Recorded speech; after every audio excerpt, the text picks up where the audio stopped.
What's up guys, welcome back. This is anime fiction. You'll be watching What If Naruto Was Killed by an Anbu, Becoming a Hollow Part 13. Now, let's begin.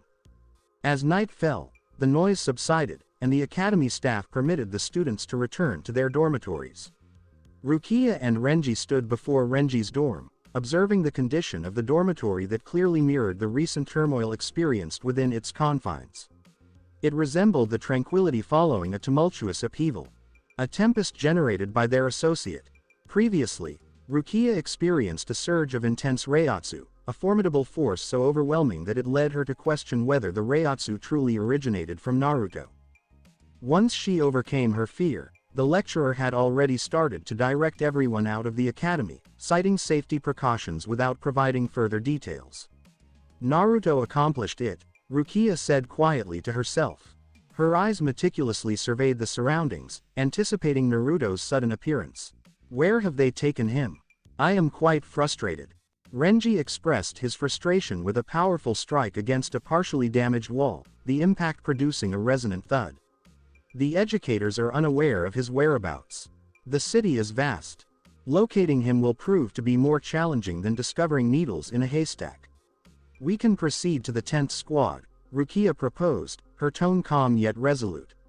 The captain of that division has a friendship with Naruto.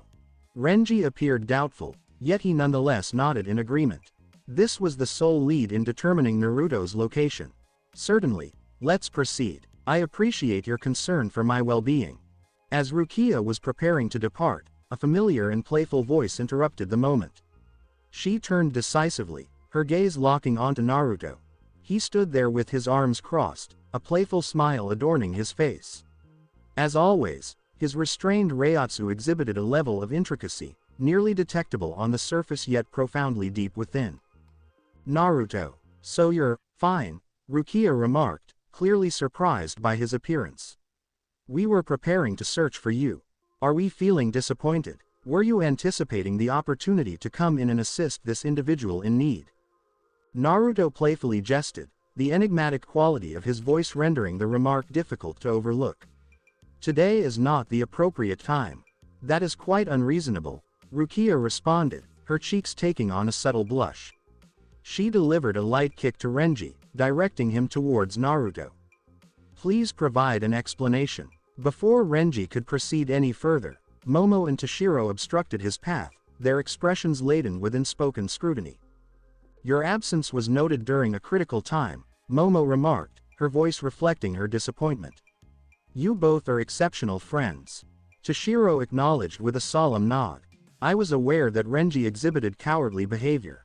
Who are you referring to as a coward? Renji's knuckles turned pale as he tightened his fists, a fierce intensity evident in his gaze. The lecturer kept us engaged throughout the session. We were unable to attend. Indeed, he is correct, Rukia stated emphatically.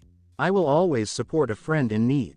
Absolutely not. Although Renji's rationale was lacking, Rukia's passionate argument effectively swayed Momo. Her gaze became gentler. I will extend my forgiveness on this occasion. Shiro-chan, may I inquire about your thoughts? Toshiro crossed his arms and averted his gaze. A new day has arrived. Naruto's gaze returned to Rukia, piercing through her facade. His concerns regarding the potential loss of her Rukongai friends were validated by her current condition. The profound loss compelled her to enroll in the academy before the established timeline, which also contributed to her occasionally aloof demeanor. They may be victims of the Shinigami genocide. What are her reasons for joining the academy? Is the objective to seek retribution against Gote 13? I am particularly interested in the reactions of Byakuya and his wife. Byakuya Kuchiki was wed to Hisana Kuchiki, Rukia's sister. Hisana made the difficult decision to leave Rukia at a young age, as the challenges of living in District 78 became too much for her to handle. Instead of accepting her responsibilities, she abandoned Rukia, who was raised without any knowledge of her sister. She is currently alive, uncertain about the duration of her endurance. Do you wish to provide her with a solution? Is that possible? I am uncertain about the feasibility of this. I am aware only of the basic aspects of our new abilities. Let's schedule a time to collaborate later. Disregard Hisana. Let's prioritize assisting my goth friend first. Momo pulled at his sleeve, interrupting his discussion with Nami. Naruto, are you present? Certainly. She averted her eyes to the floor and fidgeted with her fingers in a display of unease. What are your accommodation plans for tonight? It was arguably the most subtle yet overt proposition he had ever encountered. She was genuinely interested in pursuing a relationship with him, even though she had observed his interactions with numerous women.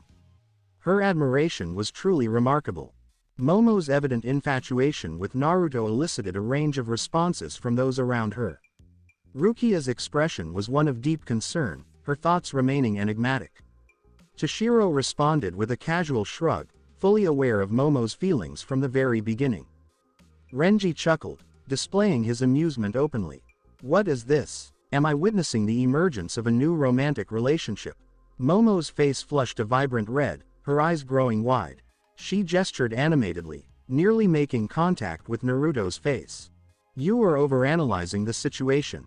I was concerned that Naruto-san might not have a place to rest this evening, Naruto interjected, placing a reassuring hand on Momo's quaking shoulder. There's no need for concern. I am capable of going weeks without sleep. He possesses the capability to extend his new Shikai indefinitely, yet he finds great joy in spending his nights immersed in dreams. As that's so, this indicates that you, Momo hesitated in her speech, her cheeks flushing as her thoughts wandered to inappropriate scenarios. Excuse me, Naruto-san and Shiro-chan, please come to my dorm. We will make the necessary adjustments. Only she was aware of the aspirations developing in her thoughtful mind. Toshiro displayed a look of discontent. Is there a dormitory for girls? I would prefer not to. Naruto placed his arm around Toshiro's shoulders. Shiro and I will be staying at a hot springs inn. Toshiro's eyes brightened with enthusiasm. Significantly superior to her disorganized dormitory. Are you referring to hot springs? Momo displayed a radiant smile as she elevated her hand. Naruto, please include me as well. I frequently receive updates about it from my colleagues. Naruto directed a nonchalant gaze toward Rukia and Renji. It would be prudent to include everyone. Renji massaged the back of his head while exchanging a meaningful glance with Rukia. They both expressed a desire to join him, but unfortunately, they lacked the financial means to cover the expense. At a later date, indeed, Rukia responded. We look forward to seeing you. Naruto drew his katana and directed it towards Renji. I will take decisive action if you do not accompany me. There is no need for you to be concerned about your expenses. I will take care of it. Rukia had not anticipated being persuaded to accompany her friends on a trip, yet she found herself content with the decision. The prospect of warm water cascading over her skin heightened her anticipation. I am committed. Renji observed Rukia intently before gradually nodding in acknowledgement. There is no justification for rejection at this time. I am pleased. Momo embraced Naruto warmly. All attendees are confirmed. My partner transitioned from being supported by a benefactor to taking on the role of a financial provider. What remarkable character development. Nami was unaware of the origins of his wealth in the Soul Society. It was for the best, as she would have been more critical of him. A few minutes later, a shadowy figure emerged over the damaged dormitory, the sleek silhouette of a black cat, its golden eyes cutting through the darkness. Yoruichi was perplexed by the scene before her. She sensed Naruto's lingering reiatsu, which heightened her curiosity. I will inquire with him. She chuckled, aware that their upcoming meeting would likely be quite disorganized. It would be unwise for her to think that Naruto would allow her to leave unscathed after her seemingly innocuous prank. What consequences will he impose on me? A deep breath of satisfaction escaped Naruto's lips as he immersed himself in the warm water. The external environment faded into the background as the warm water provided a calming relief to his tense muscles. He invested a significant portion of his wealth to secure this exclusive inn exclusively for his group, allowing him to unwind in peace without any disturbances. At this moment, everything appeared to be justified. Your expression remains consistent during climax. Please refrain from inquiring about the source of my knowledge on this matter. Regrettably, I am unable to provide a response to that inquiry. I will not. Please give me some space. Understood. Her unexpected agreement caused him to pause, a look of confusion crossing his face. The katana positioned nearby ignited, releasing a swirling blaze from which Nami emerged, adorned in her iconic temptress dress. Having become familiar with her prolonged presence in his thoughts, he had nearly overlooked the fact that Nami was a tangible being capable of engaging with the world around her. Izanami, the Black Phoenix goddess, has arrived, she announced with poise, positioning herself elegantly at the water's edge and lightly touching the surface with her toes. Please refrain from looking at me in that manner. I have a strong aversion to water. I will do no more than this. What are the prospects of pursuing an intimate moment with my yandere girlfriend in the shower? Who will take on that responsibility if not you? A glimmer of excitement illuminated her eyes. I am willing to make an exception for you, my esteemed partner. Would you like to give it a try? Her enthusiasm abruptly diminished, and her attention shifted to the sliding door. The culprit was not a person but rather a black cat, who entered with an air of ownership over her surroundings. Yoruichi, please leave. I would like to express my affection towards my beloved. He thoughtfully rested his head on interlaced fingers, captivated by the standoff between the two. It appeared to be an exciting experience deserving of popcorn. Nonetheless, Yoruichi's focus was not directed towards Nami. The focus was directed towards Naruto. She had anticipated irritation, possibly a sarcastic remark regarding her prank, but his composed gaze conveyed something much more chilling, complete indifference to her presence. She focused her gaze intently. What is the reason for her awareness of my identity? Because, Nami stated, her infectious laughter resonating throughout the bath. I am his authentic Zanpakuto spirit. I possess comprehensive knowledge regarding him. Your mission is equally important. A noticeable pause ensued as Yoruichi contemplated this revelation. The stories she had encountered about Nami fell short of capturing the true essence of the experience before her. Her striking appearance was appropriate for someone descended from Naruto, the embodiment of desire. You have successfully retrieved Nami. This occasion warrants a celebration. Yoruichi's feline form vanished in a swirl of mist, revealing her true appearance. She extended her arms upward, as if releasing the tension from her muscles. She stood confidently with her hands on her hips before leaping into the inviting waters, creating a splash all around. It is truly refreshing to return to a hot spring. She sat at his side, leaning back so that her breasts plunged up and down the surface. The scene would have captivated any guy, yet his gaze remained distant. Her purposeful attempt to tease him received no response from him. Nami let out a sly chuckle as she witnessed Yoruichi's colossal blunder. Do not bother, Yoruichi. My partner is not in the mood to be horny. He gave Nami a subdued nod of assent before allowing himself to be cradled by the steaming water. His special constitution meant that even lengthy immersion in water would not damage him in the least. Let me rest. Yoruichi's eyes flickered with curiosity and concern as he heard the exhaustion in his voice. He had been persistently pursuing her for the past few months, and he never hesitated to express his feelings for her. To now be met with a cold shoulder stung her heart with a sense of betrayal. What frightened her even more was the true fatigue that was creeping into his body and mind. She could have assisted him if she hadn't been too preoccupied with checking on her replacement. What happened behind my back? If Yoruichi hadn't been so controlled, she might have bombarded him and Nami with questions.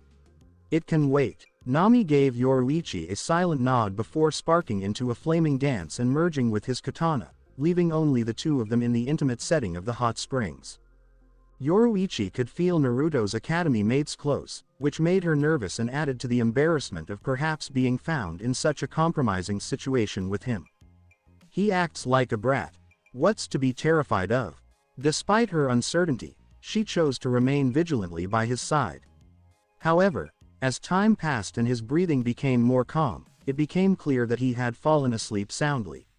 Moving him to a bed would be preferable. Yoruichi's years as captain of the second squad had given him experience dealing with bodies. The task itself was not difficult, but the thought of strolling through the inn naked gave her pause. She hurriedly wrapped herself in one of the towels she found near the entryway. As she carefully brought him out of the water, her gaze lingered on his crotch. He's more man than boy, she murmured to herself, wrapping him in a towel and taking him into her arms. He is freaking heavy. She moved through the inn's hallways with the delicate steps of a cat, her senses alert to any hidden reiatsu. But fate wasn't on her side tonight. Momo unexpectedly changed directions, as if she sensed something was wrong, and approached her.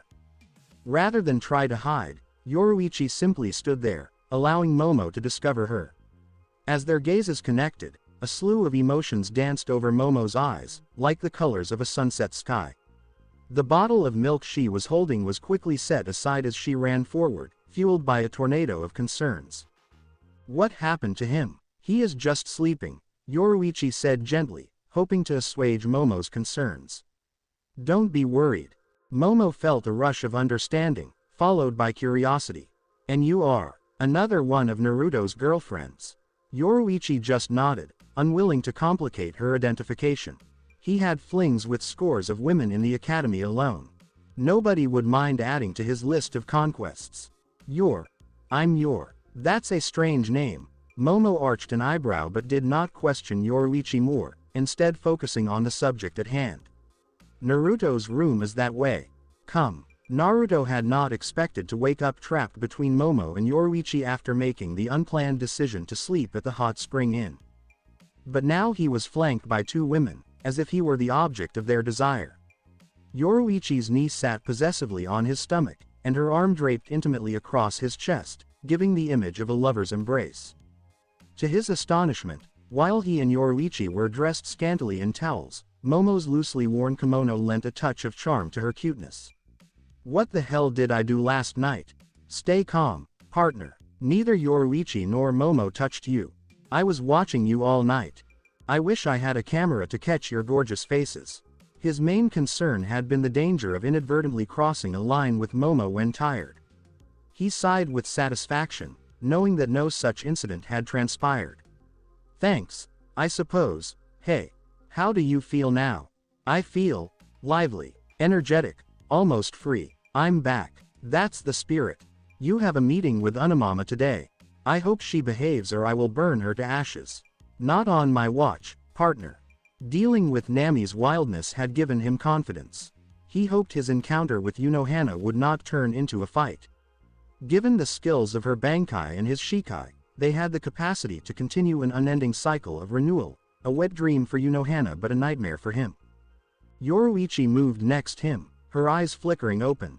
She looked up, bewildered, into his face, which was only inches away from hers. As her morning haze cleared and yesterday night's events repeated in her memory, a look of realization appeared.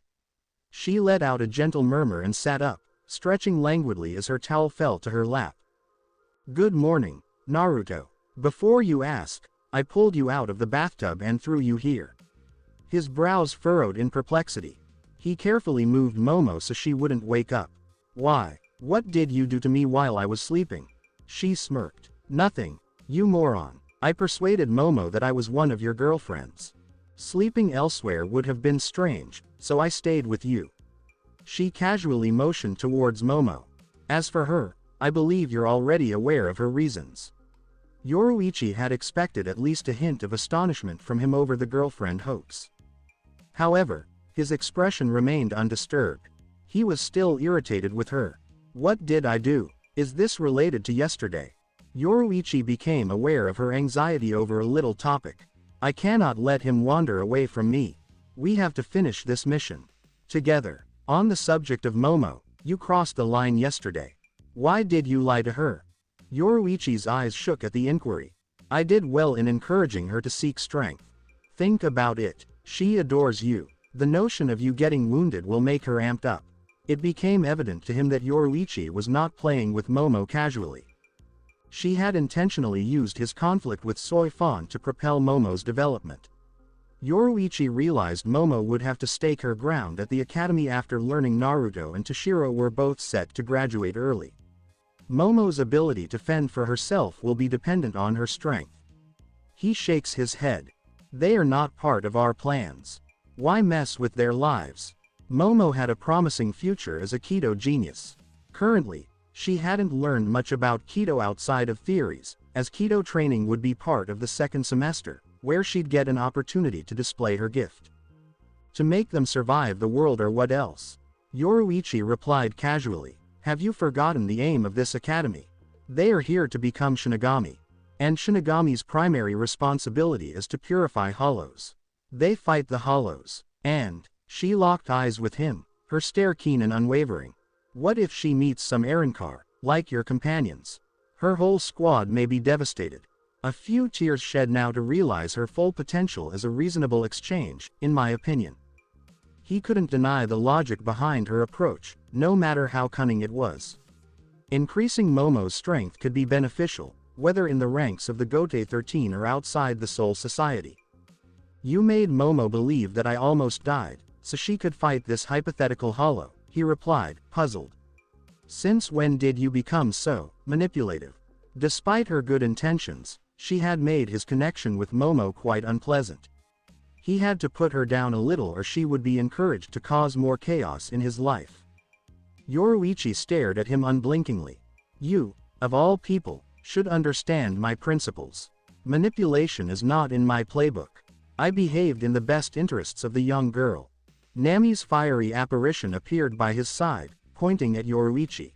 Pay the price for your wrongdoing. Justice will be delivered. Then she withdrew to the katana. Is that true? What punishment do you have in mind? Yoruichi inquired, amused. Say it. His lips curled slowly into a diabolical grin, equal to those of an actual fiend. No milk and afternoon naps for a week. Her eyes widened with fear. No. The punishments left her devastated. It was impossible to survive without milk and naps in her cat shape, therefore it was an acceptable penalty for her wrongdoing. She could always hide from him to avoid her punishments, but she knew better than to antagonize him. For whatever reason, he already had a sour relationship with her. She climbed onto his lap and nestled her cheek against him after flawlessly transforming into her cat form. You cannot do this. Please think about it again for me. His response was an emphatic, no. She waved her paw with a begging expression in her eyes. Paw ready, please. Yoruichi retained her posture, her cat face perfectly concealing her squirm, resulting in an uneasy quiet. 3 days. Yoruichi sighed. Acceptable. He affectionately stroked his fingertips beneath her chin, a gesture that all cats appreciate. Where were you yesterday? Went to check on Soy Fawn. She appeared fine after destroying a dozen training dummies with her fists.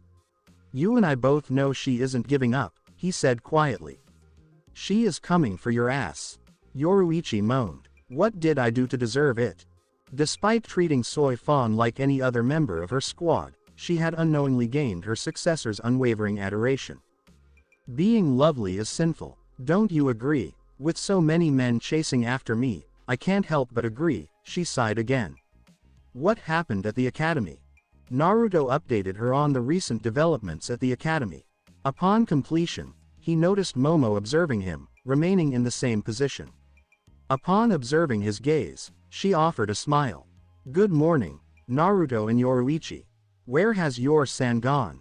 Although he was perplexed by her inquiry, Yoruichi responded, she fled upon seeing me. It appears that she has an allergy to cats. That is unfortunate. Naruto, we should depart after breakfast. It is necessary for us to. I will take you to the academy. I have a significant business commitment elsewhere. She displayed a subtle smile that was evidently intended to create a positive impact. I look forward to our next meeting. What was the outcome of the remainder? I trust everything went smoothly since you were present. With soft, gray eyes reflecting genuine concern, Azane's words prompted an appreciative smile from Naruto. Nami and Azane were the only ones to inquire about his well-being. He found it amusing that even Momo, despite her obsession, had failed to notice such a detail. Azane exemplifies exceptional qualities as a partner. Acquire her. Please dismiss my intrusive thoughts. He met Azane's gaze with a gentle smile. Indeed. Is your captain prepared to host a guest of my stature? A subtle snort emerged from Azane's lips, a fleeting spark of humor illuminating her eyes. She swiftly gathered her composure, assuming a serious demeanor appropriate for her position in the 4th Squad. I recommend that you proceed with consideration and respect. Captain Unohana will address you firmly if you do not comply. While numerous Shinigami continued in their ignorance, Azane had thoroughly investigated the history of her captain. From her time as a formidable figure within the Soul Society to her crucial involvement in the conflict against Yhwach, Unohana's skills were surpassed only by the captain commander among the ranks of the Gote 13. She held the title of the first Kenpachi. After all, Naruto possesses the potential to attain her level. Azane found it perplexing why he had chosen to associate with them, rather than with teams more capable of realizing his untapped potential. However, any transient concerns regarding his potential ulterior motives were alleviated by his strong connection with Isshin Shiba. Azane, I find myself uncertain about whether your captain embodies benevolence or intimidation. Instead of elaborating on her captain, Azane merely indicated the door with a gesture. Please locate it on your own. I suppose. They navigated the immaculate corridors and ascended the stairways. Initially unremarkable, a distinct transformation overtook him as they ascended the stairs toward the third floor, where the captain's quarters were situated. The ambient reishi became denser, its texture nearly perceptible to his senses. Azane approached the door, her knuckles tapping against the sturdy wood. Captain, do you recall our discussion regarding the battle healer? He has arrived to meet you. A concise, charged silence followed. Subsequently, a sudden surge of Reiatsu engulfed him. He had encountered and defeated the so-called God King of Hueco Mundo, yet this Reiatsu presented an entirely different challenge. It penetrated deeply, creating a vivid illusion of blades piercing his heart in an unyielding sequence, each strike diminishing his resolve. He instinctively released his Reiatsu to counter Unohana's Reiatsu. The pressure dissipated immediately. Despite her formidable combat skills, Unohana was unable to surpass him in terms of spiritual energy. Suddenly, her powerful Reiatsu diminished, resulting in a profound stillness that followed. A voice, smooth and authoritative, resonated, "Come inside." A sense of disappointment enveloped him. A woman of remarkable strength chose not to wield her blade against anyone, even when the fate of the Soul Society was at risk. He would have appreciated the opportunity to observe a confrontation between Aizen and Unohana, particularly without Aizen utilizing his hypnosis. Regrettably, his wish would remain unfulfilled. Azane gradually opened the door and respectfully bowed her head. "Good morning, Captain." He carefully observed Retsu Unohana, the compassionate and gentle woman, who wore her long black hair in a distinctive braid at the front. He might have perceived her as a cordial, neighboring healer Shinigami were it not for the memories of his previous world. Her dual nature was exceptionally well concealed. He nodded his head in a manner that appeared superficially polite when contrasted with Azane's sincere bow. "Good morning, Captain Unohana." Unohana's gaze was calm yet incisive as she regarded him. It was not merely a reply to his greeting, but rather the quality of his voice that captured attention. The quality of his voice was remarkably soothing and resonant. Nanao was not over-exaggerating. She was, in fact, underselling the captivating allure of his voice. What is his method for achieving this? She examined his Reiatsu with keen interest, and her eyes flickered briefly. He possessed an immense reservoir of spiritual power, effortlessly dismissing her Reiatsu as if it were merely a gentle breeze, a remarkable achievement that few captains can accomplish in the current era. The information regarding his spirit class ranking and the occurrences of yesterday was entirely accurate. He was not just a student, he was a prodigy comparable to Kenpachi Zaraki. Yet another exceptional talent emerges from Rukongai Ore. As her thoughts flowed, an old scar on her collarbone tingled, her chest filling with a nearly forgotten exhilaration, the thrill and anticipation of a significant challenge. "I'm no longer Yakiru. I am Retsu Unohana, and I hold a strong aversion to murder." Her firm belief countered her sinister, violent impulses. With her eyes closed, she displayed a serene smile. "Good morning, Azane and Naruto. I have received numerous commendations about you from my acquaintances." With a hint of curiosity, he raised an eyebrow. "Is that so? Could you please share what you heard?" Nanao shared some concerning information regarding your relationships, but let's move past that. Your personal life is entirely separate from your responsibilities as a Shinigami. She paused, her eyes opening to reveal a dangerous glint within them. "I serve as the captain of Squad 4, Retsu Unohana. Persuade me that you will be a valuable member of my family." Next, We will address your dual association with the 10th squad. He was taken aback by Retsu's unexpected demand. Could you please clarify how this is done? Please provide me with a suggestion. Retsu carefully rolled back her sleeve and delicately traced her finger along her wrist. A precise incision appeared as her finger traced the surface, with blood gradually oozing forth. Please demonstrate the full scope of your Kaido. Azane's hands quivered slightly. Captain, you had the opportunity to consult with me. It's fine, Azane, Retsu said softly, maintaining steady eye contact with him. His absence of response to her action piqued her interest. While many Shinigami might have reacted with alarm to her display, he maintained a composed demeanor. Please attend to it before it resolves itself. Join us. He will proceed accordingly. Within you. When your heart is calm. He positioned himself in front of her and placed his palms gently over her injury. A soft green light enveloped his hands as the injury on Retsu's hands healed in mere moments. Everything is in perfect condition. Avoid placing undue stress on yourself over minor assessments. It creates an impression that may be perceived as unusual.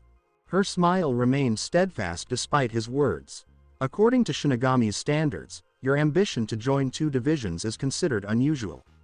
Azane stifled a laugh, promptly placing her hand over her mouth. I will go brew some tea. As soon as Azane's silhouette disappeared beyond the doorway, Retsu gracefully stood up, unsheathing her katana from the strap that rested on her shoulder. The blade shimmered with a chilling gleam, poised with an unsettling presence on his shoulder. Her eyes had abandoned any trace of their former serenity and nurturing warmth, now reflecting a sharp, intense, and ruthless glint. Her smile transformed into a subtle, yet menacing smirk that radiated assurance and an air of risk.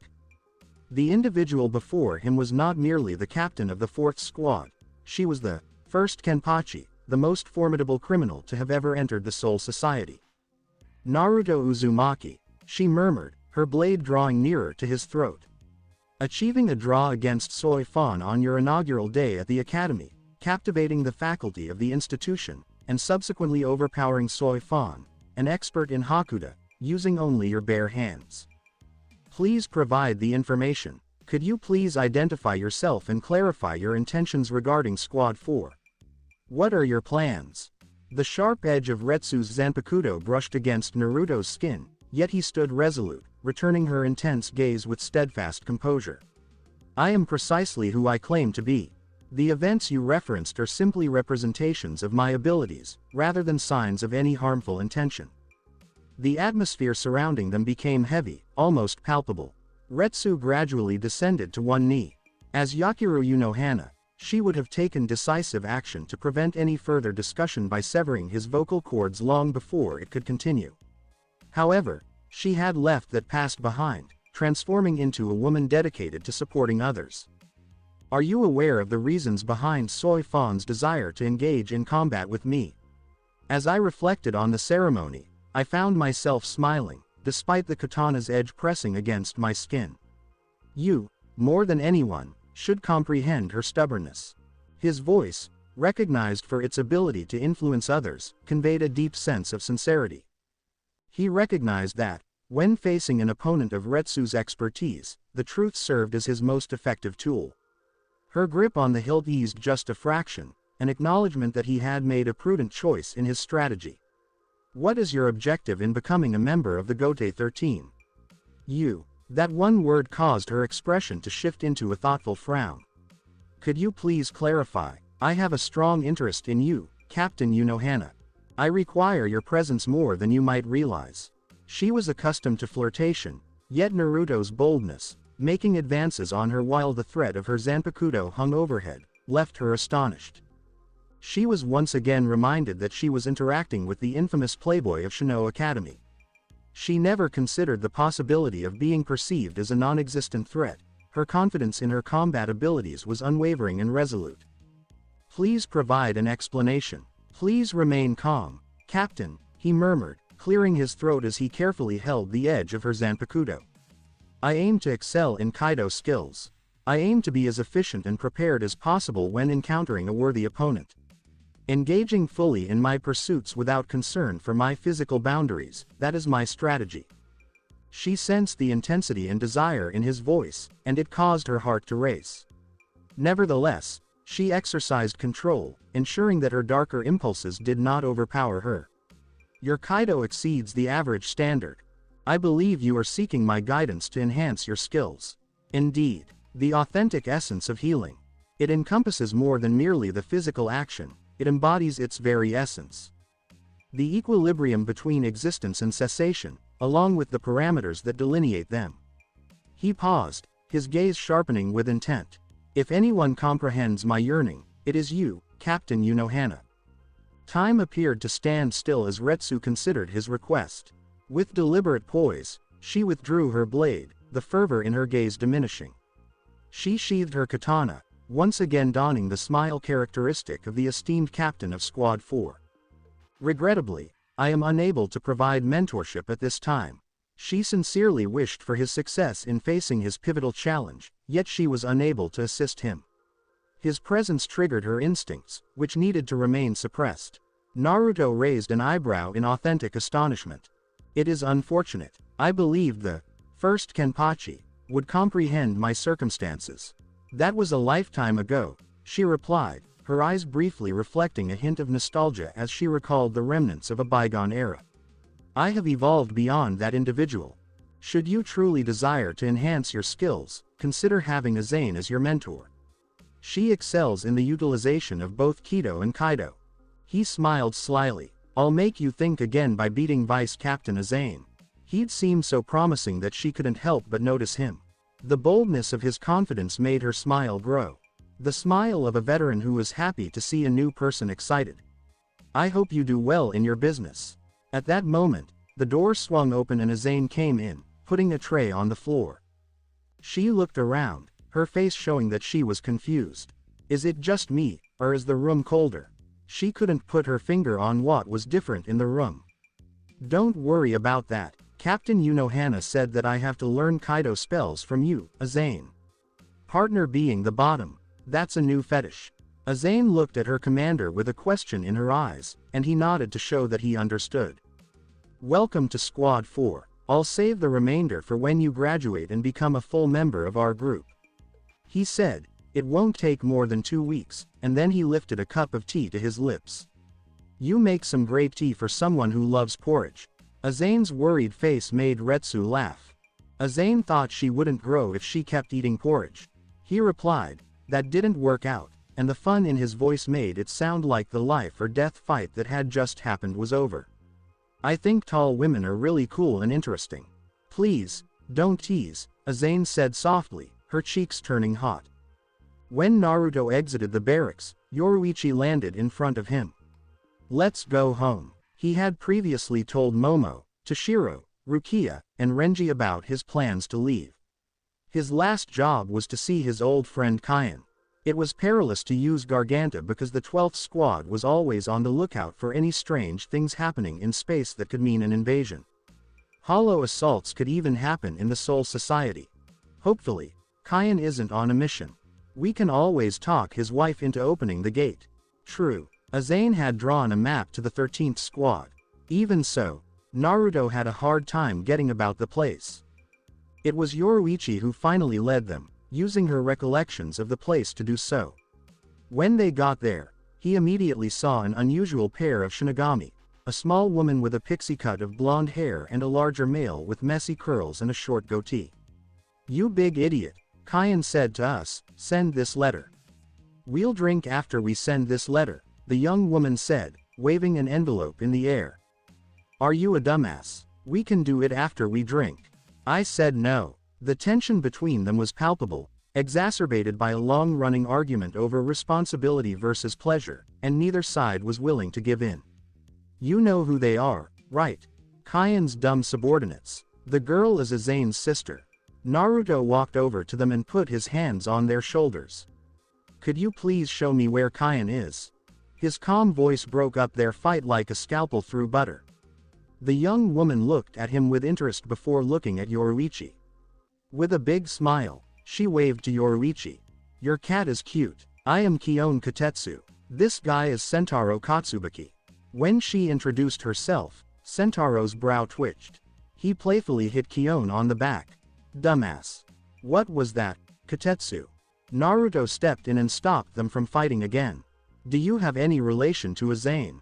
Kion's eyes got bigger. She's my big sister. How do you know her? Friends. Can you take me to Kion now?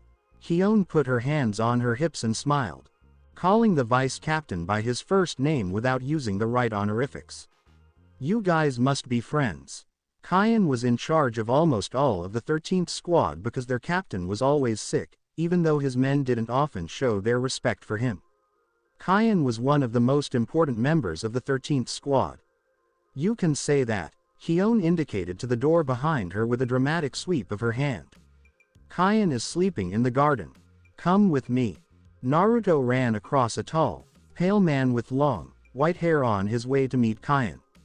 Naruto's heart raced and a rush of exhilaration ran through his body. It wasn't because the man with white hair looked sickly, it was because of the secret he was hiding. The man had an organ of the Soul King with him, and it made him crazy. He kept himself in check and didn't give in to any urges that may have given Yukitake a hint. Sentaro, Kion, Jashiro Yukitake walked up to his subordinates in a relaxed way, and his welcoming smile didn't change even when he saw Naruto. And who is kind enough to be here? He's. Kion blinked, and her eyes got big like saucers. You didn't tell me your name. Naruto laughed and said, you got way too distracted by my cat. Okay. You can call me Naruto. Yukitake put his hand on his chin and his eyes sparkled with interest. Kion's picture of you was perfect. A long, wild yellow mane, whiskers on your face, and a voice that sticks with you. Yukitake knew Kion better than most others, except maybe his wife. There was a guy of unmatched respect and kindness underneath the rough, rude appearance. So, in theory, a buddy of Kion should have been on Yukitake's side. But when he looked at Naruto's charming smile, a bad feeling crept into the back of his head. The silver-haired young man had more to him than what met the eye. If Naruto could see into Yukitake's mind, he would burst out laughing and praise Yukitake's ability to see things clearly. He was a Vasto Lord Arrancar, which was the opposite of everything Gote 13 stood for. He smiled with his lips, which was both subtle and telling. Kion talked about me, how interesting. We told him to be quiet, but he didn't listen. What do we do to him? Should we take his wife, who he loves dearly, away from him? Don't be mean to my friend. Having both him and Isshin's support will assist us in the long run. Aizen was a man who carried out every plan with perfect accuracy and skill. If Aizen ever wanted to go after Naruto, teaming up with the Shiba clan added a lot of new factors. Aizen's main focus right now was experimenting on Hollow, though. Of course, Yukitake remarked with a quiet laugh. Every Shinigami was talking about your amazing accomplishments at the Shino Academy. I didn't think you would check out our division. I thought you were looking for a job in the 4th division. Yukitake's long-term illness didn't stop him from hearing the rumors that his crew was spreading. A genius, Naruto. Sentaro raised one eyebrow. I remember you. The novice that fought Captain Soy Fawn. Kion smiled mischievously. I understand why Nei-san likes you. You want to be on her team. Naruto nodded, and a look of impatience crossed his face. Yeah, Yukitake's sharp eyes didn't miss the impatience.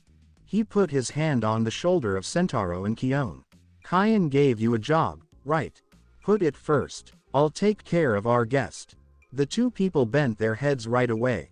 Yes, Captain. Yukitake grinned at Naruto. You must be here to see Kion.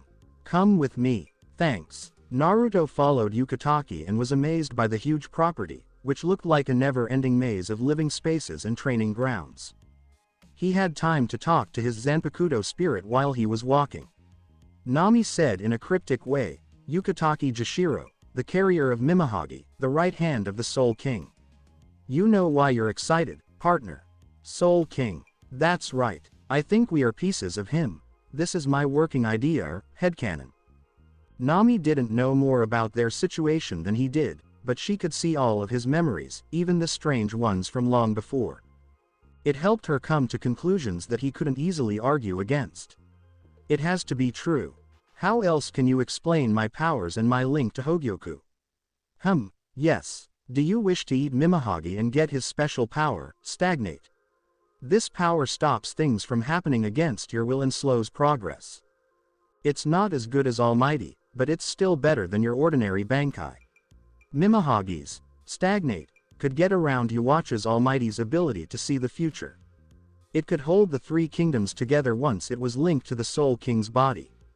It was tempting to think about taking away that authority, but it would put Yukitaki's life in danger and turn supporters like Yoruichi against him. Partner, the way of freedom is to be bad and selfish. Stagnate's strength. Will it not affect our evolution? Even though it gave him a lot of strength, he couldn't let his evolution stop until he found out what was beyond Bankai and Vasto Lord Arankar. It could. Should we keep it until after our final form? At that moment, we can just scare Yukitaki into giving up. He shook his head at how violent she was. She was more American than most people in the United States. Or we can make him better. We can definitely try. He lost his train of thinking when he saw Miyako leaning against a tree and handing Kaien a lap pillow. The husband and wife were both sound asleep in the peaceful garden, which made me want to torture them even more. Yukitaki grumbled. This couple really doesn't care about showing some discretion, but the corners of his mouth showed that he was happy. His two best officers in the 13th Squad were Kaien and Miyako. The soft sound of their approach woke up the couple who were sleeping. Kaien's eyes opened, and his face turned into a frown. Captain and Naruto, why are you here? Kaien had a good reason to be confused. He had urged Kaien to stay away from him, but now he was showing up in the middle of Kaien's division without warning. Naruto used the chance to tease Kaien by spreading his arms wide and running at him with a sweet giggle. Kaien, sweetheart, did you miss me? Kaien's entire body seemed to shiver, his hand instinctively reaching for the hilt of his Zanpakuto as if confronted with a far more serious threat than even a Vasto Lord. Back off, you freak. Don't get any closer. You wounded my heart with your words, Naruto said theatrically, his eyes sparkling like shards of crystal as he pretended to be in agony. Miyako ne-san, my innocent heart has been smashed into pieces. Your husband is heartless. Miyako couldn't contain herself any longer and burst out laughing, her laughter contagious. I can't help it. I am worried Kaien only has room for me in his heart. Yukitaki smiled at the drama. Things would be different if Kaien wasn't so entwined with Miyako. Yes, Miyako responded with a firm nod. I cannot match with Naruto's voice. It is undeniably seductive. With everyone taunting him, Kaien couldn't help but express his anguish. Naruto, what is your business with me? My friend, I'm here to ask a favor. The same as last time. Kaien wore a solemn expression. Again, okay. Come with me. Captain and Miyako, I will meet you later. Have fun out there. Miyako mocked Yoruichi, who sat on his shoulders. Cutie cat, take care of these idiots for me. Yoruichi nodded lazily, which surprised Yukitaki. Kaien and Naruto left the 13th Squad together, venturing outside the Seraiti before entering the Senkaimon. Personal use of the Senkaimon in this manner was strictly forbidden, even for vice captains, but Kaien breached the restriction twice. As a man with a loving wife, he understood Naruto's situation. When they arrived at Karakura town, Kaien turned to him. Before you go, one brief question. Are you set on the 4th division? I am also joining the 10th division. Cannot make Uncle Shiba unhappy. Kaien narrowed his gaze. 2 squadrons. I doubt Captain Unohana. He halted in mid-sentence, observing Naruto's knowing grin. You already convinced her. I was with Captain Unohana before approaching you. She has no objections to me joining both divisions. To make that scary woman share her healer with another squad, I have no choice but to admire your skill with ladies. You are the greatest seducer I've ever met. Naruto said, I haven't seduced her, yet. Kaien shook his head, exaggerating. Do not die at her hands. Your mission is more important. As vice captain, he had access to knowledge that most people didn't, including Captain Unohana's bloody background. I understand, pal. I understand. Kaien doesn't know about your fetish. Partner likes sticking his dick in the insane. That would explain my attraction to you. Foo-foo. I was born to take care of my partner. Born to be irresistible to you. Yukatake hasn't changed a bit, Yoruichi whispered when they parted ways with Kyan, referring to her former Gote 13 colleague. If I had to bet my life on one person to believe Aizen's true nature, it would be Captain Yukatake. Naruto softly tugged on her whiskers. How much do you know about his disease? How did you know that? Never mind. I keep forgetting about your past. Her eyes sparkled as she smacked his intrusive hand away, her claw tips softly touching his flesh. Captain Yukatake has been suffering from a lung illness since a young age. That is all I know. Hey, your smirk implies you know more than me. His dismissive manner got under her skin at times, and she almost couldn't help but unleash her unique claw strike on his face. I know more than you. Unfortunately, I am unable to share it. It is considered forbidden knowledge. As the words left his tongue, he could almost hear Kazuki's stern voice in the back of his head. The forbidden knowledge was well known among the great noble clans, leaders. If Yoruichi had pursued her interest in her family records, this conversation would be unnecessary. Nami, should we raid Shihoin's library? It might contain some important information. Agreed. You can also smack your meatstick against her trap, little brother. Izanami no Makoto advises seducing either her mother or her femboy brother after rejection by her sister. His body recoiled subtly, and a perceptible grimace altered his expression. Stop there, you perv. HMPH. Heed my advice for heavenly delight, or oppose me and suffer accordingly. Yoruichi prodded his face with her claw. Forbidden knowledge. Is that secret much bigger than our relationship? Cats were curious creatures, and Yoruichi was a cat through and through, albeit one with a mature, observant side. Perhaps attempt to seduce me and your other guys. This voice is not working, Yoruichi.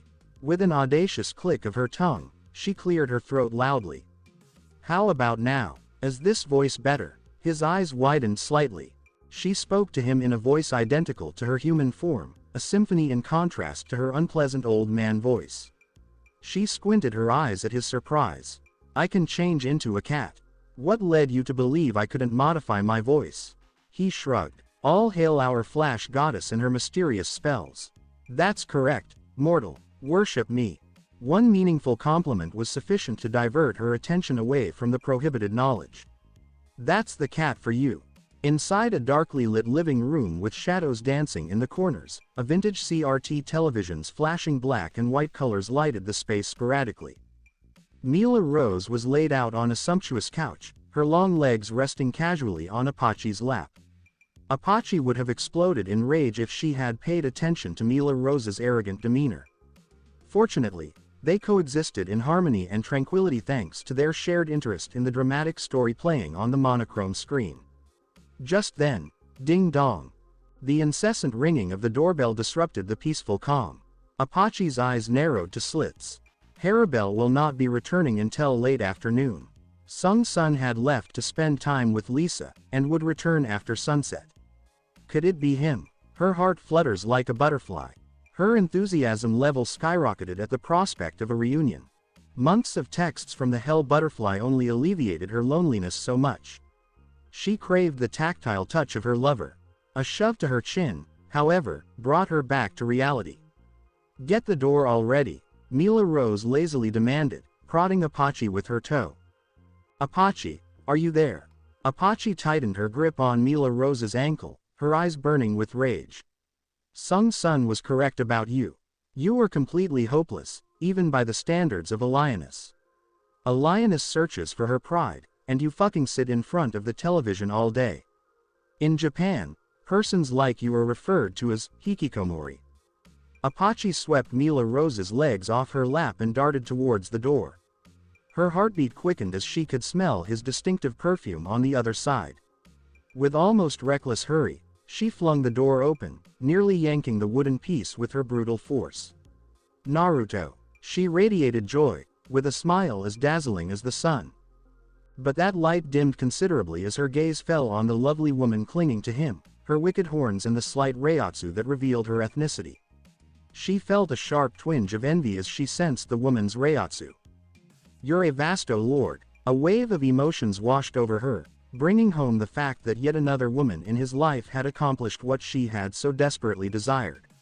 It's nice to finally meet you, Emilo Apache, the Vasto Lord replied, smiling. You're cuter than my husband's descriptions. The word, husband, smashed through Apache like a bullet, darkening her face. How did you marry a hollow in the Soul Society? Yoruichi, unconcerned about the impending family drama, slipped between Apache's legs and entered the mansion. Naruto cleared his throat as he realized the gravity of the situation. He'd misjudged Apache's jealousy. To tease her any further with Nami's presence would be cruel. He released himself from Nami's embrace and brought Apache into his arms. Silly Apache, don't you see any similarities in our Reiatsu? She is my Zanpakuto spirit. Apache's eyes were clouded with perplexity for a moment, and her pupils dilated and contracted as she absorbed the information. I thought your Zanpakuto spirit was a bird or something. Evolution, baby. Nami laughed as she clutched Apache's hand. Something you're most terrible at. Apache's eyes widened just in time to see Nami transform into a ray of dark crimson flames that curled and unfurled as they struck the hilt of Naruto's blade. He stroked Apache's back. It is fine. I will not leave this time till you are a Vasto Lord. He had exactly a week. And, with Apache on the verge of metamorphosis, he felt confident in his capacity to tilt the balance. Hearing his vow, she tightened her grip on his hand, saying, "Thank you," so gently that they were almost lost in the wind. Leading her into the living area, he discovered Mila Rose slouched on the couch. Her unruly hair covered much of her face, and her bra and pants outfit revealed the turmoil that had ensued in her life during his absence. She appeared unconcerned about his presence, absorbed in her own world. The happy lioness became a shut-in. What the fuck, partner? I am more surprised than you. He stretched out his arm and gave Mila Rose's cheeks a gentle pinch. Rose. Her hand swatted his away very immediately.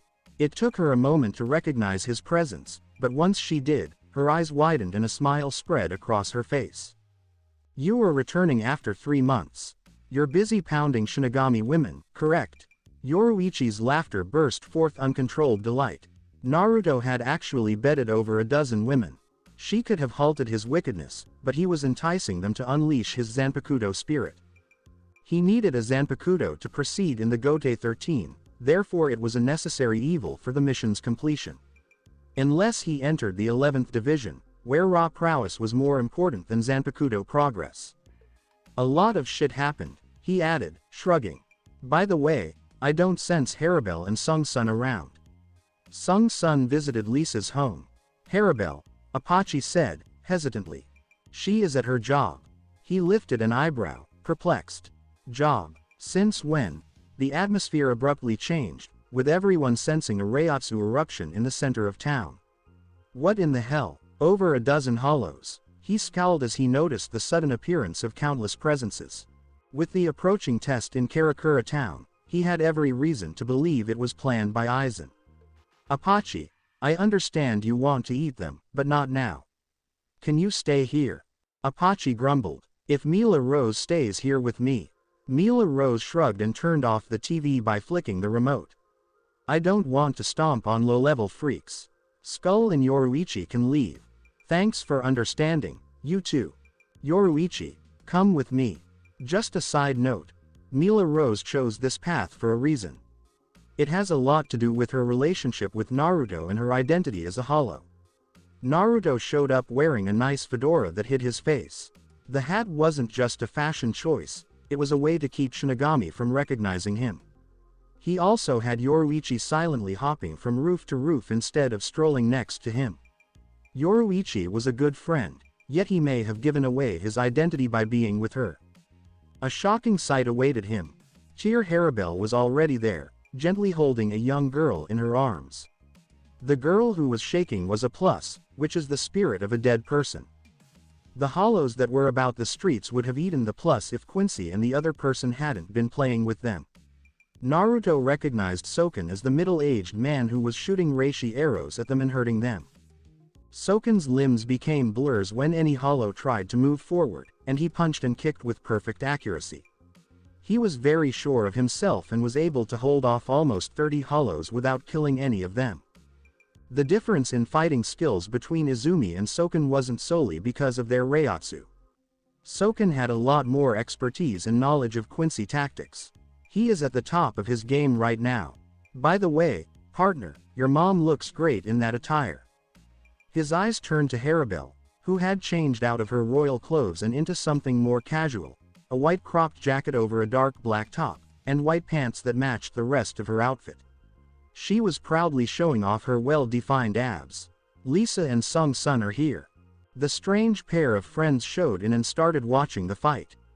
Kazuki too watched from a safe distance, his fan hiding any thoughts that were going through his mind. He couldn't figure out why these hollows were all together. He couldn't sense anyone from Aizen's group nearby. They might be watching through some kind of device. He didn't think that the group of hollows just happened to enter Karakura town. Low-level hollows only formed organized groupings when an Ijukas told them to, but there were no Ijukas here. This might be done to get a reaction from Kazuki or Vizard. We don't need to respond quickly.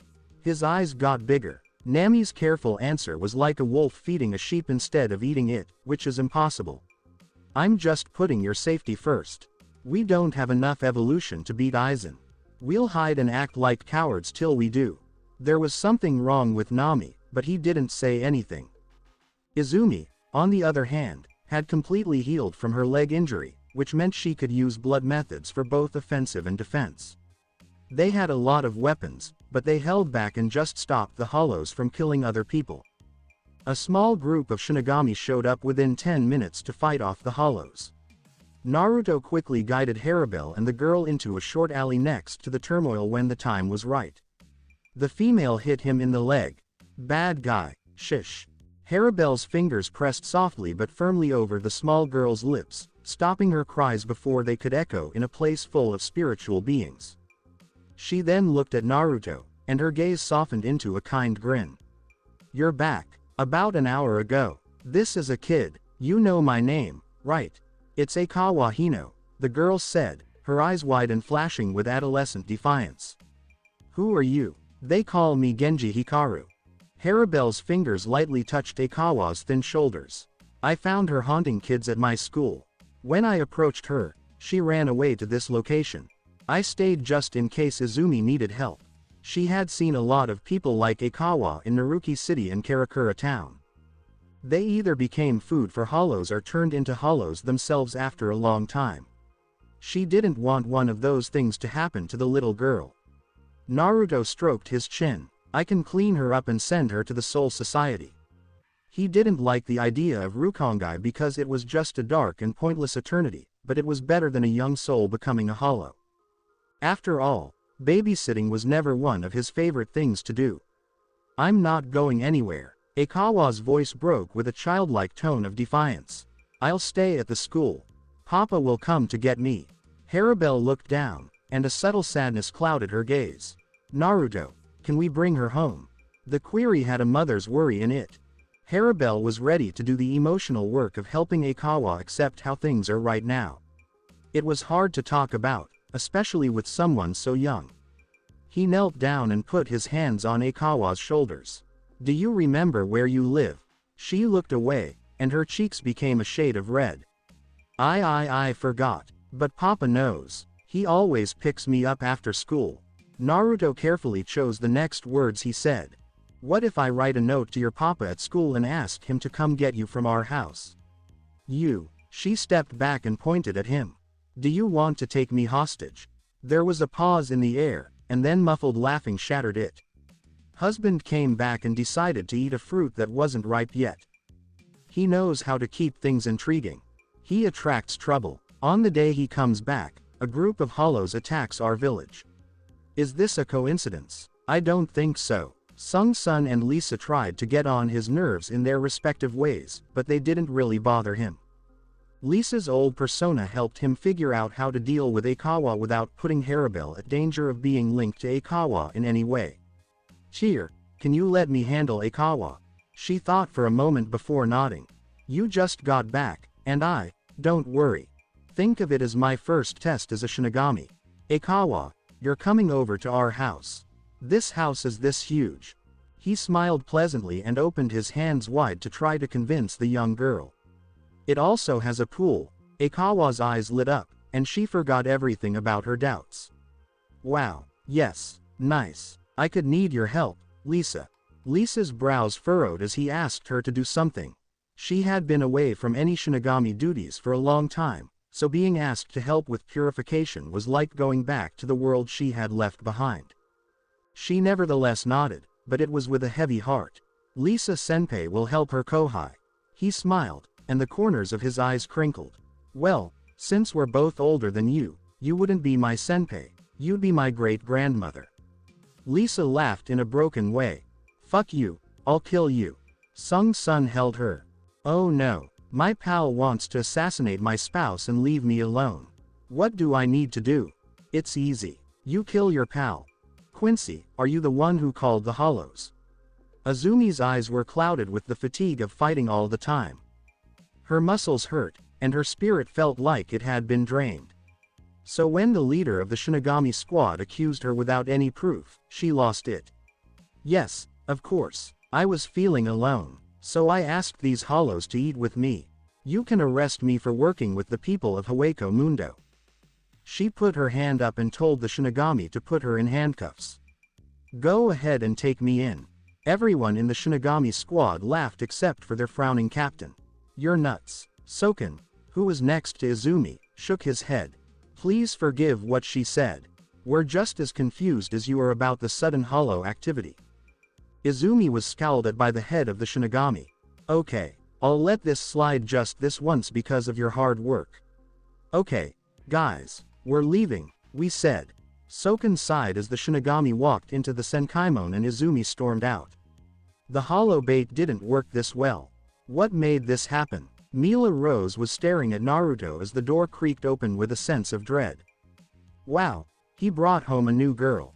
Apache shrugged her shoulders. She's not a woman, you idiot. I see them all the time outside. Oh wait, you never go outside.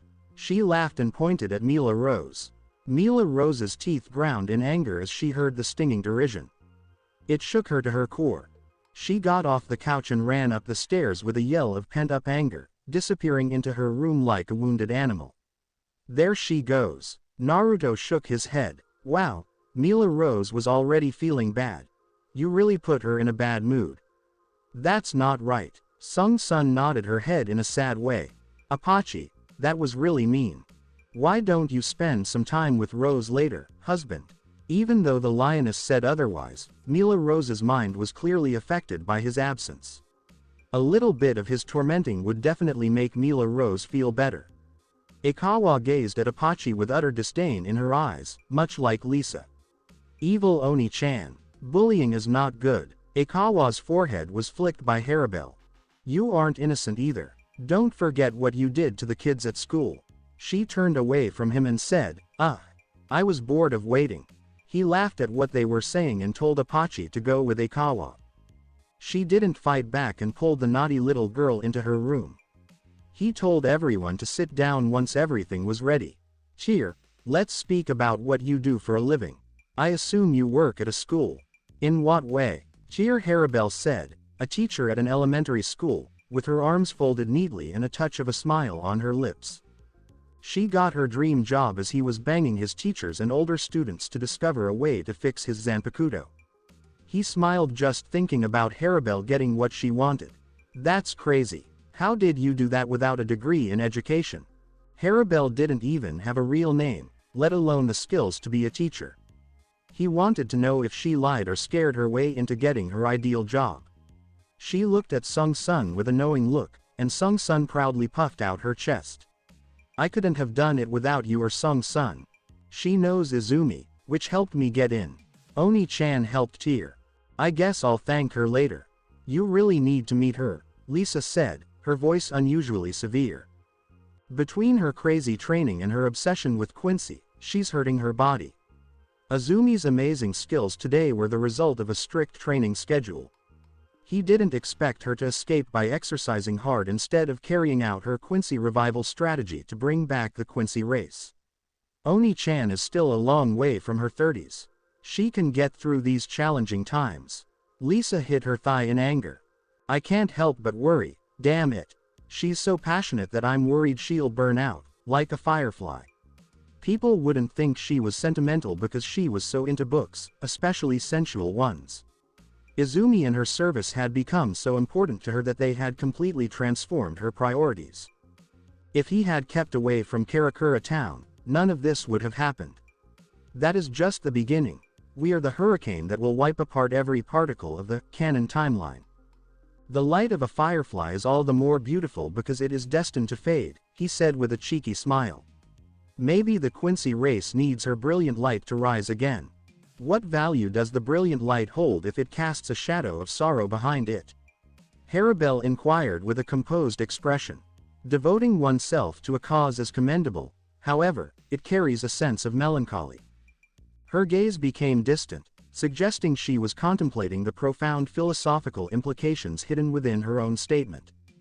Ultimately, she represented the aspect of sacrifice, while desiring to avoid any form of sacrifice. With a dramatic sigh, Lisa tilted her head back. I would prefer not to discuss the Quincy matter. I strongly disagree with her perspective that Quincy needs to repopulate the world again. Is she unaware that she cannot accomplish this independently? It was quite an unusual experience to witness Lisa expressing her frustrations and using strong language towards her employer, Izumi, all while dressed in a maid outfit. A specific demographic is highly eager to pursue a relationship with Lisa. He fully concurred with Nami, feeling a sense of satisfaction in not being associated with that demographic. That will be sufficient, Lisa, Sung-sun interjected, her tone cool and composed. My husband has returned after an extended absence. This should be a day of celebration for everyone involved. Instead, Rose is experiencing depression, Apache is immersed in melancholy, and here you are, expressing dissatisfaction with your employer. What on earth, my friend? Lisa's eyes widened, reflecting a moment of profound understanding. I apologize, she said softly, lowering her head slightly. I was overwhelmed by my emotions. He displayed a smile during the interaction. Please refrain from that behavior, Sung-sun. I hold Izumi in high regard. I would be quite upset if anyone concealed her status from me. Lisa responded to his smile with a subtle grin.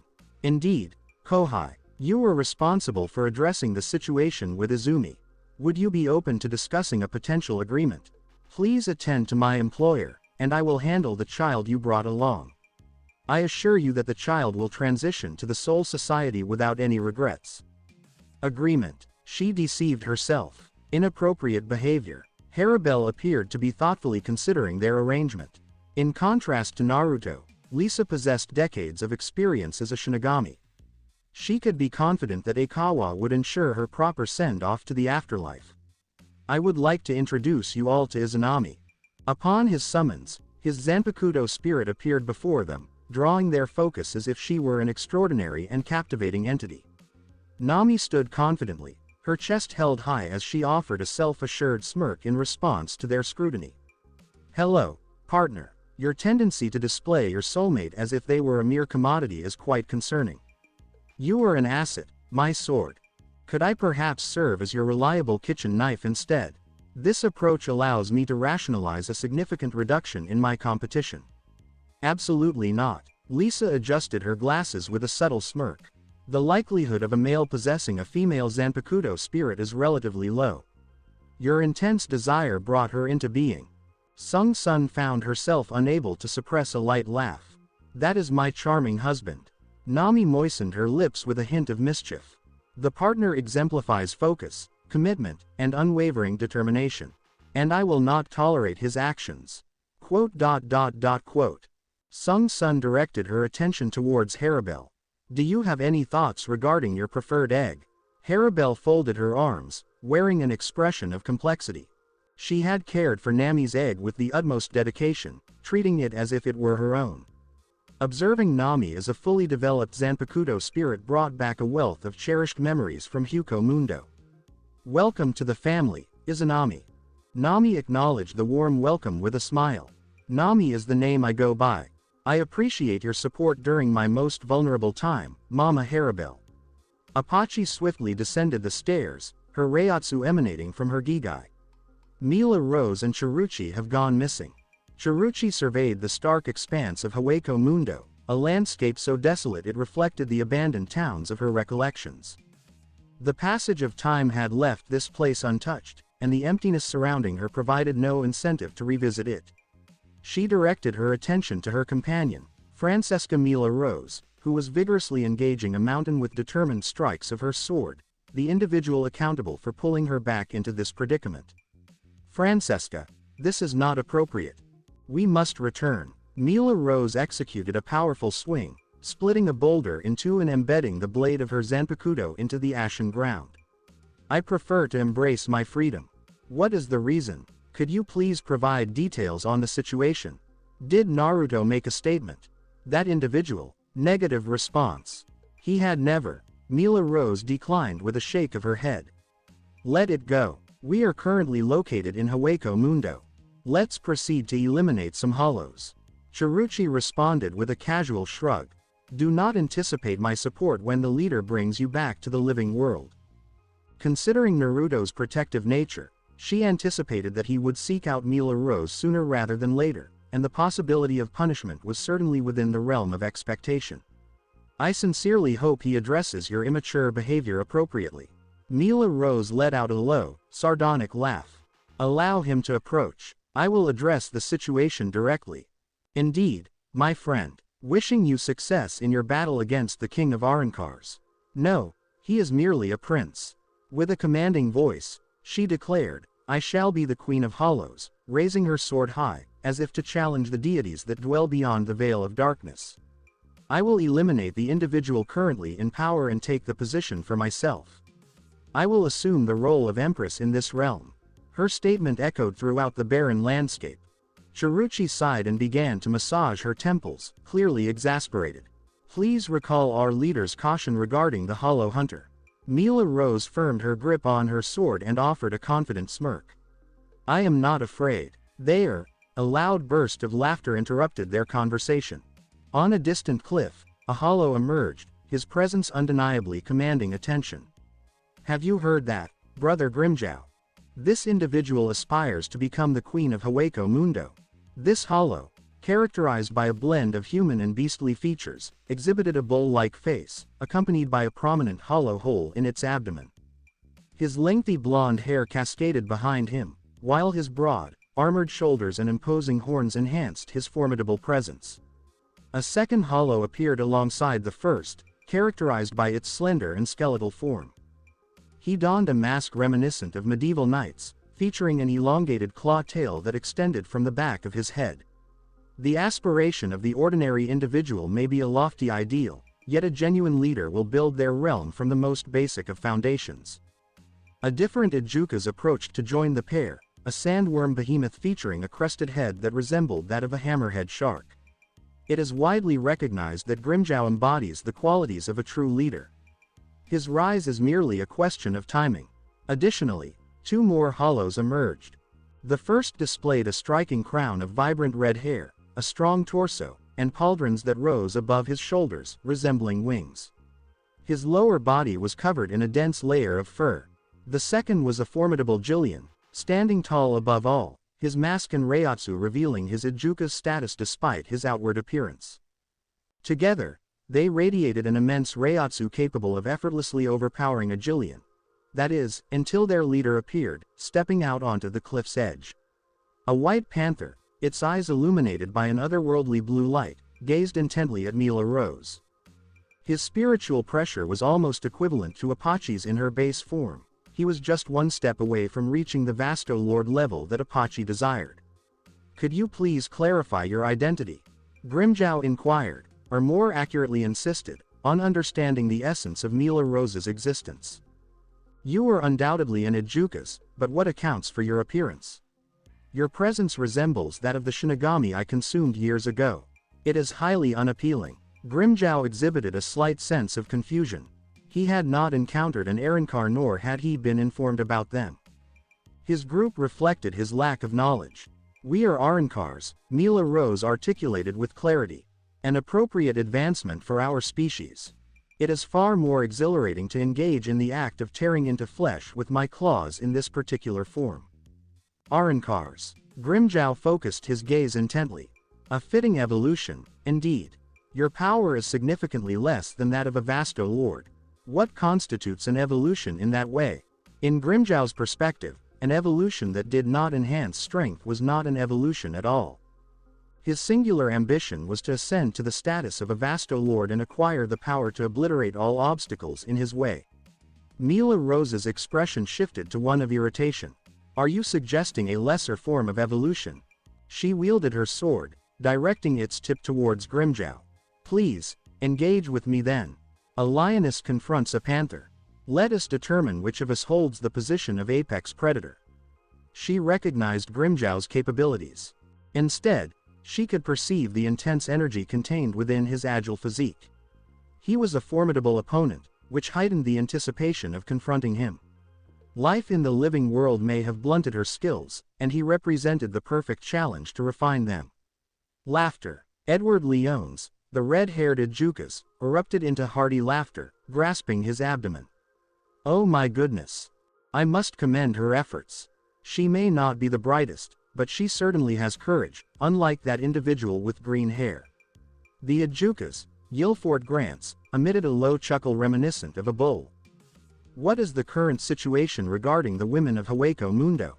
It appears that each subsequent instance demonstrates a lack of understanding compared to the previous one. Could this be classified as a disease? Shalong Kufang, the hollow adorned with the visage of a medieval knight, shook his head with a solemn expression. We now have evidence indicating that female hollows exhibit both lower strength and diminished intellectual capabilities compared to their male counterparts.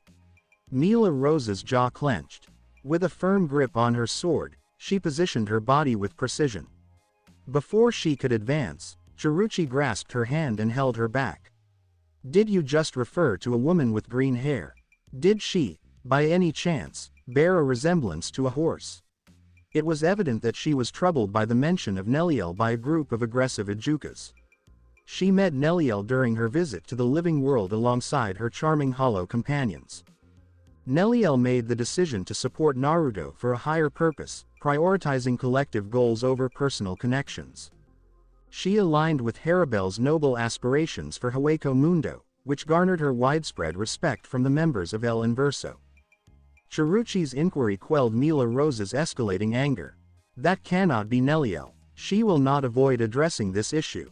Are you familiar with that centaur? Grimjow inquired as he descended the cliff, his tail moving gracefully behind him. She retreated, displaying a clear sense of defeat. That individual did not possess the courage to confront me. His desire for conflict had been briefly subdued by the absence of what might have been a satisfying encounter with Neliel. However, now, in the presence of these formidable Ejukas, that disappointment has dissipated. He was eager to dismantle them, absorb their essence, and ideally undergo a Vasto Lord transformation. She is secure then. That is quite a relief, Chiruchi remarked with a noticeable exhale and a subtle smirk. Her elongated tail ascended gracefully, the pink blade at its tip radiating a menacing glow.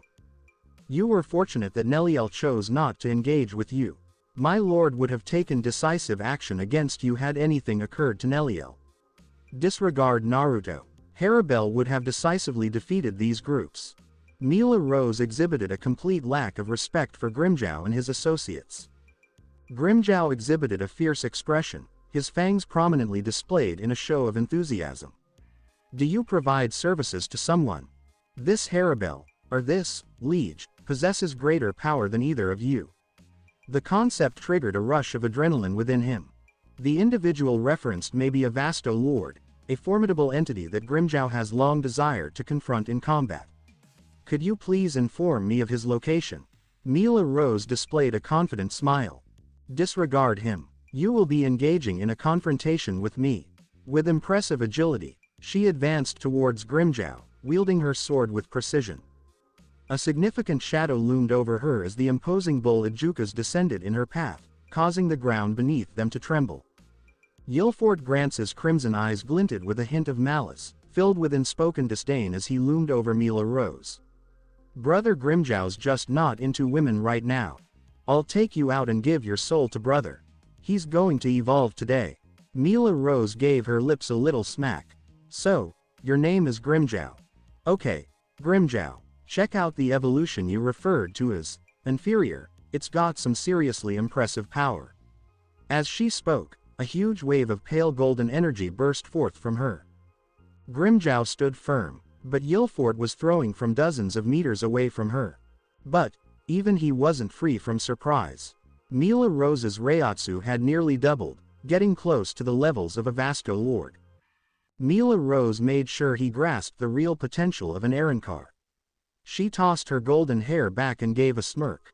Bull man, I'll give you the smackdown your parents should have handed out. Yilfort's massive figure shook beneath the overwhelming pressure of Mila Rose's Resurrection-infused Reiatsu. Cursed, I'm going to take you down. Grimjow let out a low growl at Yilfort. I think you're going to lose. I really don't care. Yilfort let out a powerful roar, filled with determination. Brother Grimjow, I'm not backing down.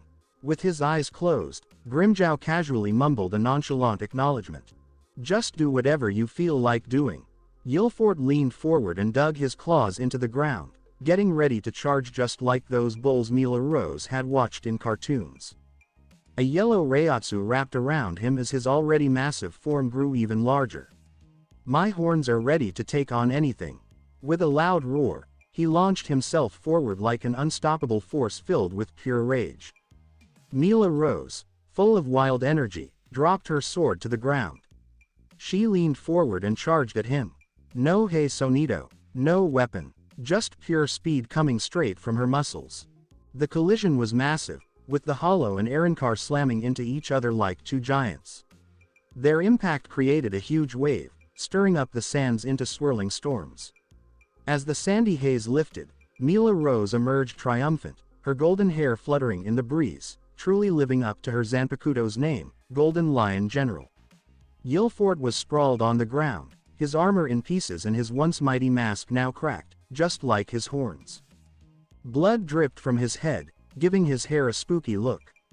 As he weakly tried to get up, it was clear, his Reiatsu was seeping out through the wounds, he had no chance of making it. Damn you, to the abyss, he said, his voice rough. Man, I really should have listened. Mila Rose couldn't help but break into a wide smirk. Do you think Skull will like this? She didn't think about taking down her enemy first. Instead, her mind went to sharing her adventure with Naruto.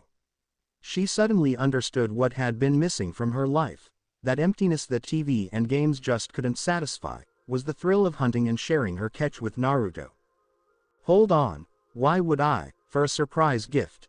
Absolutely, a gift. Everything clicks into place. She brushed off her odd thoughts and turned her attention to the fading Yilfort.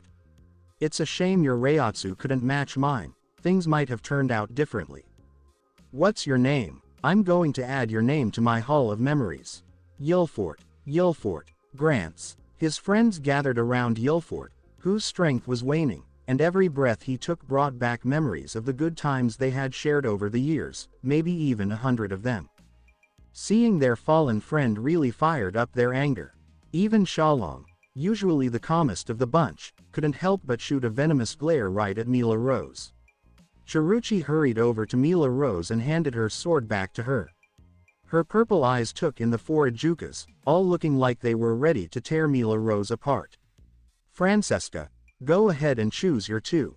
Hee hee, I'm looking for the mask and that guy with the red hair. Sounds good. Edward Leones clenched his fists, a storm of anger brewing in his eyes. He really couldn't blame the women for downplaying their strength, especially after Mila Rose took down Yilfort, who was the second strongest among them. He lunged toward Chiruchi, reaching out with his bare hand. A bright flash of pink light lit up the air, right as Chiruchi's tailblade, almost alive, smoothly cut through Edward's wrist like a knife through warm butter. A burst of blood shot out behind it, splattering vividly against the white sand. Edward's hand fell to the ground with a thud. Ah, you've got to be kidding me. I'm going to make you pay, Edward shouted, his voice filled with pain and rage. Chiruchi held back a triumphant smirk that was just begging to break free, reminding herself to stay focused, fully aware of the risks that come with being too arrogant. She couldn't shake off the memory of losing to Naruto. With a fierce lunge, she threw herself at Edward. Her tail whipped through the air, that vibrant pink blade aiming right for the soft spot on his neck. Die. As death loomed closer, Edward's eyes widened in fear. As he tried to get his body to move, a loud boom broke the quiet of the battlefield. Grimjow appeared next to his friend, mouth wide open, ready to chop off Cheruchi's tail right at the base. Mila Rose moved in closer and gave Grimjow a quick slash across the face with her sword. Noticing the looming danger, Grimjow quickly called upon the explosive speed of Sonito, turning into a blur. But he was just a second too late. The sword sliced right through the clean surface of his white armor and even nicked his face. Meanwhile, Edward's head dropped in a sad curve. His headless body stood for a moment before it wobbled and finally settled into eternal rest. "Thanks," Cheruchi said, her voice carrying a hint of genuine appreciation. If it weren't for Mila Rose jumping in at just the right moment, she would have lost her last way to fight back, her tail. "Let's take them all out and head back to the leader." Mila Rose swung her blade with a flourish, flashing a predatory grin at the trio of Ijukas, who seemed almost frozen by what was happening around them. "You're going to be a great return gift for my good friend Skull." As she confidently strode toward her frightened target, a powerful wave of Reiatsu hit her like a ton of bricks. As she turned around, she discovered where this spiritual energy was coming from. Grimjow, surrounded by a stunning glow of sky blue light. Grimjow was going through a change that she had seen before, a transformation brought on by pain and conflict, Erenkarification. Stay tuned for more. Thank you for taking the time to listen to this video. I'm thrilled you watched the video. If you enjoyed it, be sure to like and subscribe for even more exciting content coming your way soon.